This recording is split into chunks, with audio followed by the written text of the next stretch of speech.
We've been telling you for a while that there are 3 steps to the creative process that you have come here to experience. Step 1 is ask with clarity of that which you want. And the contrast of your life experience focuses that asking within you, whether you're ready to let it in or not. That asking is sharp within you all of the time. Step 2 is source in all of its readiness, in all of its answering, in all of its knowing, in all of its love, in all of its awareness of you, is there in the vibrational frequency of the answer that you've been asking for. Every solution that you seek, every answer that you want, right there, ready for you to receive when you do step 3. And step 3 is the part that we talk about all day, every day as we come together. Step 3 is the part where you figure out how to allow yourself to be in the vibrational frequency. Allow yourself to be in a frequency that does not resist. Allow yourself to be in a frequency that allows rather than pushes away. Allow yourself to be in the frequency where the source within you can stand with you, see with you, hear with you, smell with you, taste with you, touch with you, know with you the power and the importance of this moment of contemplation, this moment of introspection, this moment of awareness, this moment of conversation, this moment of human interaction, this moment of being alive in your physical body, alive in your physical body. Can you hear what we're saying? Not just you alive in your physical body, but you allowing life in your physical body. You allowing the life that you really intended to flow through this physical body. Occasionally, someone you see is doing that, and you call them the master of dance, or the master of mathematics, or the master of music, or the master of words, or of poetry, or of science. You call them masters. You call them freaks. You are amazed. You are amazed when someone be's normal. You are amazed when someone finds that way to be the whole being that they were born to be. We want you to stop thinking of those people as exceptions or even as exceptional. We want you to see the normalcy in you, allowing the wholeness of that which is you in each moment, in each conversation. So we're eager to talk with you about anything that is important to you.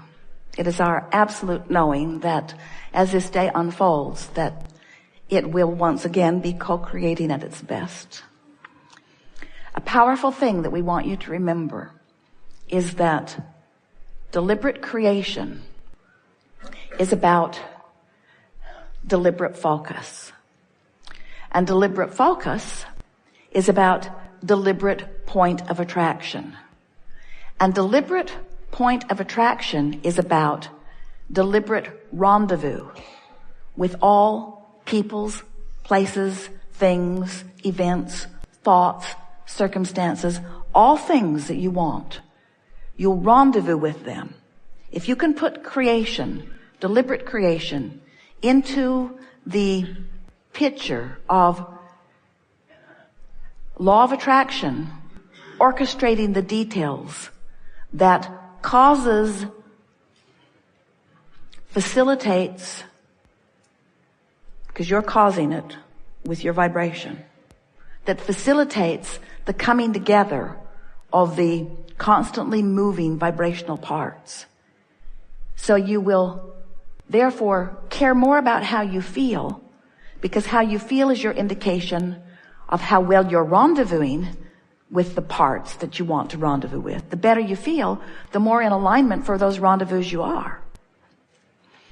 So as we talk about you moving around, do you like that feeling? Moving around, you're at work, you're at home, you're on the road, you're in your car, you're in restaurants, you're in stores, you are in nature, you're in bed, you're moving around your world. And as you're moving around your world, you have a point of attraction that is radiating, emanating, and key to the rendezvous that are happening to you all day, every day. And your point of attraction is about your focus. So just for a little while, we want you to focus on the emotional stance. Because if you focus upon how you feel, what you want and why you want it, which is what I want and how I will feel when I get it, you will deliberately begin generating, emitting a vibrational signal, which we are calling your vibrational grid. It's your point of attraction.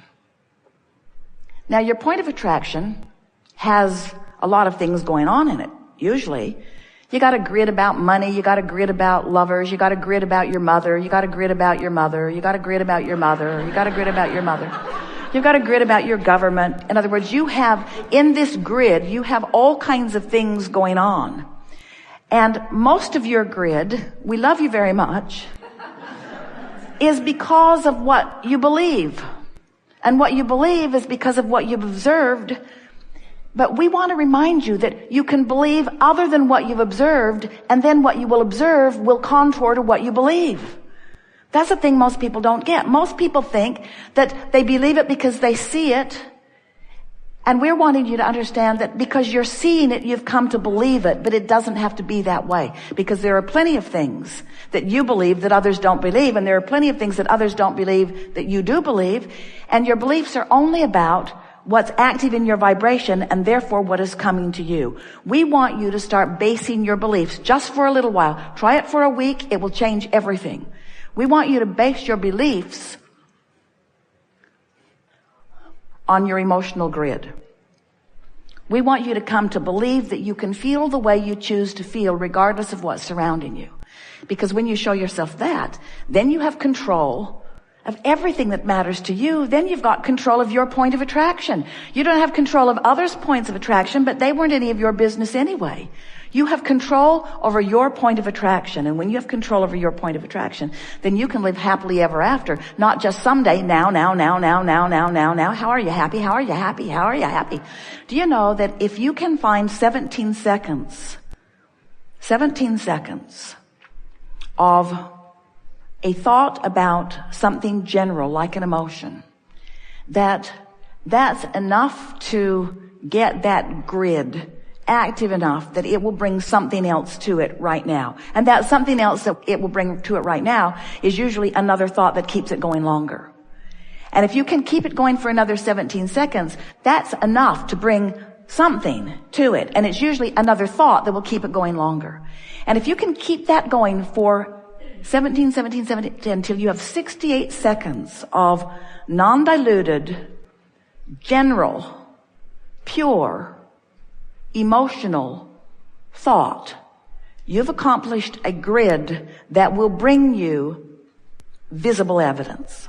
Someone will walk into your space with evidence. Something will come as evidence that you have accomplished a point of attraction that is strong enough that the rendezvousing process has already begun.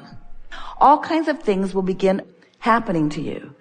And because you have deliberately worked on your grid, now as these things come, you will not just see them as random, freakish coincidences. A coincidence is a rendezvousing of vibrational latitude. That's what a coincidence is. It's a cooperative, communicative incident. Coincidence is the best word we know that is talking about rendezvousing, which is caused by law of attraction. But you thought it was random. And for most, it is random because you're not thinking deliberately. You're creating by default. But when you start deliberately, 17 seconds, not much to ask of yourself, is it? 17 seconds, it feels pretty good. And then another, and then another, and then another. What do you want to talk about? Stuff. We're going to have standing doesn't help. Standing on your chair doesn't help. Waving your arms doesn't help. Being clear about what you want helps. Feeling eager helps. Feeling desperate doesn't help at all. Your eagerness is muted by your desperation. Really, it is. So what you're looking for is just a soft, wouldn't it be nice if I could have a conversation with Abraham about and enlighten myself and help the entire universe at the same time. We've enjoyed this interaction immensely.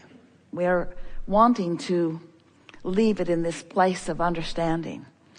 We want you to feel the fullness of that which you are and the fullness of that which you are and provide for us. We want you to know that life is supposed to feel good for you. One day Esther was reaching for Jerry and trying to figure out where he is. And she said to him, I want to know what it's like for you. What are you thinking and what are you doing and where are you? And as long as she was trying to find him out there in some place she does not understand, she couldn't find him. That's what made her feel grief. She couldn't find him because he's somewhere that she doesn't understand, doing stuff she doesn't know, or at least she thought. And then we helped her to understand, and so did he.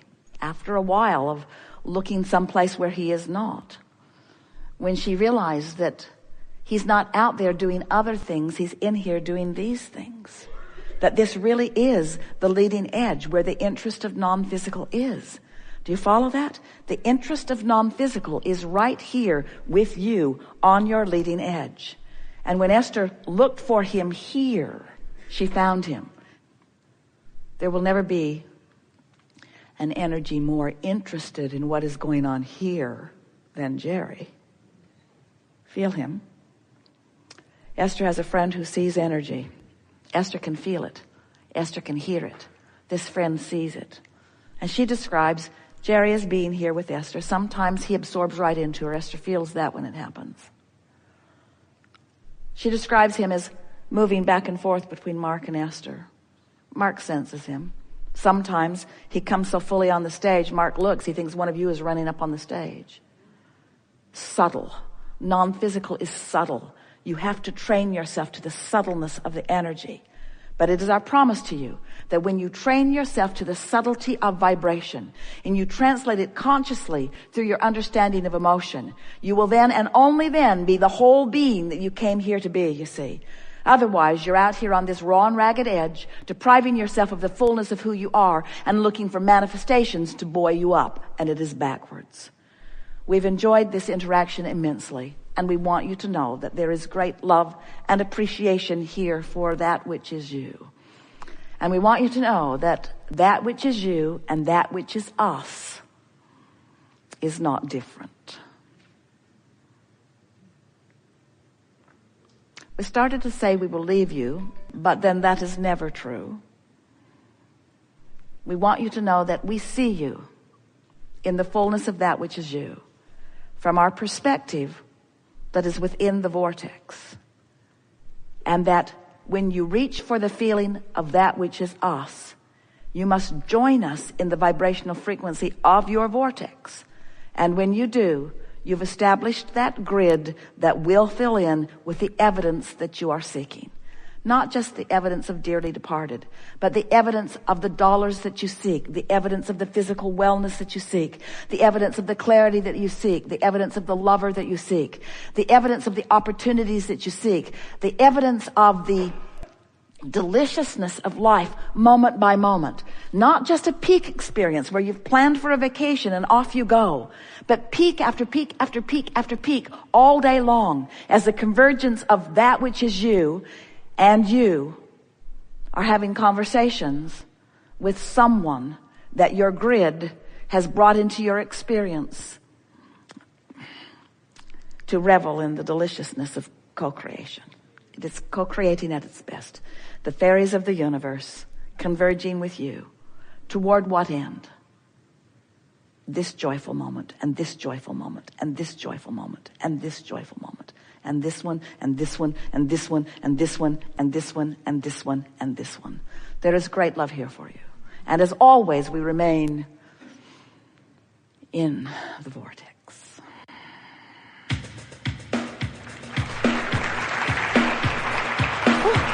Good job.